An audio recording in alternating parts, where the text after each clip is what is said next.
Ako si Beau Belga and welcome sa isa na namang edisyon ng Extra Rice kung saan pinagsama natin ang dalawa sa pinakapaborito kong bagay sa mundo, kwentuhang basketball at syempre pagkain.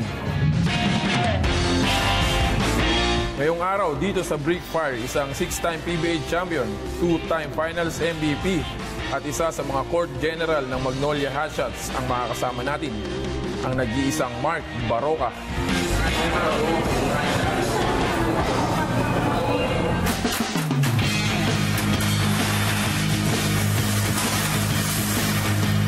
Ayun, syempre habang iniintay natin yung pagkain natin, pre, kwentuhan na tayo. Paano nagsimula yung karir mo sa basketball? Mula nung nasa Zamboanga ka pa? Siguro nga, yung Zamboanga pa ako dati. Siguro kung hindi ka naging basketball player, so isa kong pulis. Yun kasi yung dream ko dati, na isang maging pulis. Bakit? Hindi ka ba natatakot na, syempre, pulis, risk sa buhay? Nung college ako doon, criminology yung ginawa kong course eh. Kasi nag-college na ako sa Zamboanga. Bago ka doon pumunta ng FEU. So, criminology ginawa ko. Kung hindi ka pala naging basketball player, kasali ka pala sa cast ng probinsyano ngayon, pre. Sana ako kunin nila ako. Malamang ikaw na yung kakampi ni Dalicia ngayon, pre. Hindi ako sandman. Hindi, doon naman tayo sa galing sa kahirapan, tapos naging 5th overall pick ka dun sa draft class mo. Ano yung pakaramdam mo nun? Yung mabuti nga yung draft ngayon, tinatago eh. Dati, di ba, Bulgara. Oo, Bulgara, nasa harap lang. Ng tao. Kaya pag hindi ka tinawag, siyempre, naihi ka na dun eh. Ilang beses ako nung siguro mga hindi lang mga 10 beses na balik-balikan siya eh. Hindi kasi nasa harap nung sa inyo, nasa labas. Hindi, nung time ko rin nasa labas eh. Recently na lang nakatago yung mga yun. Yan, mabago lang nakatago ngayon eh. So, yun nga. Nakita ka ng tao, nahihiya ka kailan ko tawagin ito. Pag di ka napik eh, no? Kaya nga, napapatalon ako dun sa likod eh. Napapait, napatakbo sa siya. Pag hindi tinatawag yung pangalan ko. Nung rookie year mo naman, ito madalas na tinatanong to dito, sino yung nag-welcome sa'yo sa PBA nung rookie year ka? Kumbaga, pinahiya ka na yung hindi mo makakalimutan. Madami. Sobrang dami, hindi mo na alam. Hindi ka na makapagbigay kahit isa? Isa ka na dun. Huwag mo akong isa, magbigay. Isa ka na dun eh. Tinatapakan mo ako. Ang deal ng tao na dun. Huwag mo akong isa. Naglaro tayo ng finals eh. Hindi naman ikaw yung unang big mo bangga sa akin eh. Oo, nalala ko. Pinatawag mo ko dun sa gilid ng ring. Nalala ko nga pala yun. Ikaw yung una. Sabi ko, pambira itong big mo na ito. Ikaw mo na pinipili ito. Pali maliit, pinapatulan.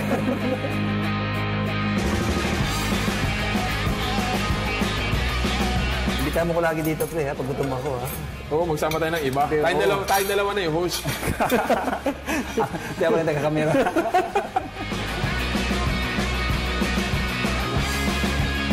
Nung bata ka, pre, sino yung, kumbaga, nilulook up mo na PBA player? No, idol ko talaga is Baldabid. Okay. Baldabid. Yan talaga yung... pinaka-idol mo. Kita mo, pag probinsya, di ba? Yung Ginebra naman, kasi saan niya yung Ginebra, di ba? Wala ba sabing Ginebra naman? Kahit sa lugar mo, kilala mo. Oo, Ginebra eh. Siyempre, doon ka sikat. Bilang two-way player, scorer at siyempre, defender ka ng mga top sa ibang team. Meron ka na bang nakaaway? Kaaway? Lagi naman nakakapag-away kasi the way nga ako mag-depensa. Pero hindi naman na nananakit. Siyempre, yun na siguro yung... Pero, umabot na sa suntukan? Wala pa naman. Ba, ikaw, hindi ko ka ba nagkakainit? Wala akong kaaway eh. Sobrang bait ko nga eh. Pati ko siya, kaaway mo na. Hindi, yung... Normal yun sa player, di ba? Siyempre, di mo maiwasan, men. Kasi tayo, ikaw, pag dadaan ako sa screen mo, siyempre, minsan sasalubong. Bakit ako lagi?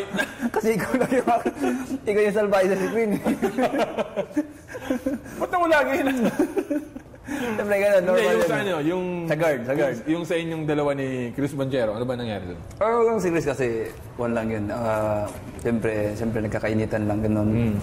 Yung ganun, siyempre nag-sorry lang ako sa nangyari dati na hindi ko isang nugget na nangyari yun eh. parang naging matik lang. Matik yung ganyang ngayon, teammate na kami ni Chris. Kami peace na kami ni Chris.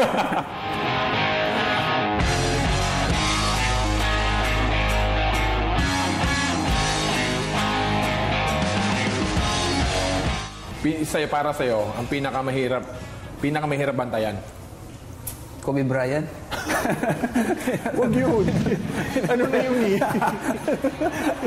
Ano na yun eh? Wala mo na siya. Misti lang kasi ako. Oo, naglaro kayo dito. Wala, ano na yun, pre? Sa liga. Hindi mo sinabi kasi sa akin. Pipi, pinagkikwentuhan natin eh. Nang ano kayo. Baka meron pa sa liga labas. Huwag yun. Bawal. Magtatagyan na tayong kontrata, Brad. Sa liga, pre. Dalawa yung Pinakahirap kasi. hirap ako. Jason and LA. Yun talaga. Yung mahirap. Kasi mga, hindi lang, alam mo yun, hindi lang sila yung player na, alam mo yung, kalay mo na i-score eh. Mahirap bantayan yung player na i-score at saka yung nag-create para sa kasama niya. Memorable na naging teammate mo. Yung Kasi may hirapan ka pag isa lang. Sige, magbigay ka ng 3. Big 3. Yung Big 3. 3 na agad yun? Oo, yung Big 3, 3 ka agad eh. Kasi yun na yung mga, sabi ko nga sa'yo na nag-welcome sa akin ng maayos din sa team. Okay. Sila kagad nakausap ko. Kasi parang mga mga kengkoy eh. Kaya nung nawala na yung Big 3, wala na. Ikaw yung pumalit sa Big 3? Big T. Nung ako pumalit, Big T na. Yung huling championship niyo ba, yung kasama mo sa... hindi, nag-champion kayo kay Paul eh. Oo nga. Diba, nung... Kaya nga. Kaya iba yung special nung Big 3 na yun, kasama yung Big 3. Siyempre, rookie ako nun. Kasi yung focus sa kanila eh. Tayo, taga-kuan lang tayo eh. Taga-bira-bira lang tayo sa likod eh. Abang-abang lang tayo, abang-abang. Pero yung paabang-abang mo, nakadalawang finals yung BP ka, Brad. Kaya yun yung alam mo yun. Sila talaga yung Saan nila focus sa kanila. Okay. Yun, balita namin, pre, na gano'n ka. Kumbaga, may bago kang baby. Kumbaga, gaano kalaking inspirasyon to sa paglalaro? Siyempre, lahat naman tayo pag may ganun. Inspirasyon natin, yung mga anak natin, pamilya natin, di ba? Siyempre, mas lalong mapursige ka masyado maglaro. Kasi nga, dahil sa meron ka namang isang anak, palaking ka rin, gusto mo rin na maganda yung future niya, di ba? So, siyempre, yung determination mo na maglaro na maayos, yung pag-iigi mo, idodoble mo pa eh. Kasi lumalaki yung pamilya mo eh. Meron ba bang natitira sa bucket list ng isang Mark Barroca? As a player? Siguro ako, gusto ko na champion before man tayo mag-retire. Kasi yun yung pinakamahirap yung sa atin, di ba? Nakaka-anim ka na, hindi ka pa kontento. Ako nga nakakadalawa pa lang. Masaya na ako. Parang gusto ko lang, siguro champion lang. Yung mga ganun. Sa tingin ko siya yung Kasi ang hirap na mag-champion ngayon. Sobrang hirap, di ba? Yung San Miguel, Junmar. Oo, Nebra. Yan, di ba? Kumbaga nga, pagka nagkakaano, parang ang sasabihin mo. Parang yung iba, parang semis, okay na ako tayo. Oo, hindi ako actually. Buhay na tayo rito. Actually ako mag-semis ako, masaya na ako. Tapos pagka nag-finals na, bless na lang tayo, di ba? Nakita mo yung last year na semifinals natin, di ba? Tinangay tayo makakashoot sa sobrang pagod na Game 7 eh. Ang baba ng score, 60 plus lang eh. College. Kung pwede nilang upo na yun. Bato-bato-fit na lang tayo. Sumasakit yung mga... Yung 15 player nung Game 7, dapat nagbato-bato-fit na lang. Pagod na. Parang lumuluhod na natin ang takbo kasi pagod na, di ba? Ano na rin, siyempre pag umabot ka ng Game 7, kumbaga parang achievement na rin sa'yo yun eh. Na kasi yung type ng game natin, pareho yung type of game natin eh. Di ba? Mabilis, execution, gano'n, di ba? Kung 20 peso ka na bago, maluluma ka lang bukas. Siyempre pa salamat. Nung pinagbigyan mo kami, ha? Kwento mo sa amin yung istorya ng karir mo dito sa Kabake. Anytime, pare.